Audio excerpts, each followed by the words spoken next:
ఇక్కడ వీడియోలో ఒక చెఫ్ జపాన్ స్టైల్ హంబర్గ్ ఓమురైస్ హంగు ఒమ్యూరిస్ తయారు చేస్తున్నాడు. మొదటగా అతను ఫ్లాట్ టెప్పన్ గ్రిల్ను హీట్ చేస్తాడు.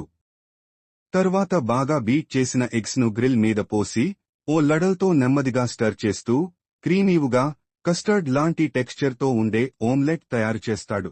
చెఫ్ చేసే ప్రతి మూవ్ చాలా డెలికేట్గా ఉంటుంది. ఎగ్ మెల్లగా కుక్ అవుతూ గ్లాసీగా, టెండర్గా ఉంటే చాలు. ఈ ఓమ్లెట్ అన్నీ అయిన తర్వాత అది ఫ్రైడ్ రైస్ మీద వేసి పక్కపక్కన సీడ్ హాంబర్గర్ పార్టీస్ పెడతారు. చివరగా ఆ ఓమ్లెట్ని మిడిల్లో కట్ చేస్తే లోపల నుంచి మెత్తగా బయటకు వస్తుంది. అప్పుడు అబ్బా అనిపిస్తుంది. ఇది పూర్తిగా కంఫర్ట్ ఫుడ్ అనడంలో ఎలాంటి డౌటు లేదు. టేస్ట్ మాత్రమే కాదు, చూడడానికి చాలా అద్భుతంగా ఉంటుంది. చెఫ్ చేసే ప్రతి స్టెప్ కూడా చాలా ప్రిసైజ్. ఎగ్ డ్రైగా మారకుండా, రబ్బర్లా కాకుండా ఉండేలా జాగ్రత్తగా కుక్ చేస్తాడు. గ్రిల్ మీద ఎగ్ సిజిల్ అయ్యే సౌండ్ విన్నా అద్భుతమైన ఆనందం కలుగుతుంది.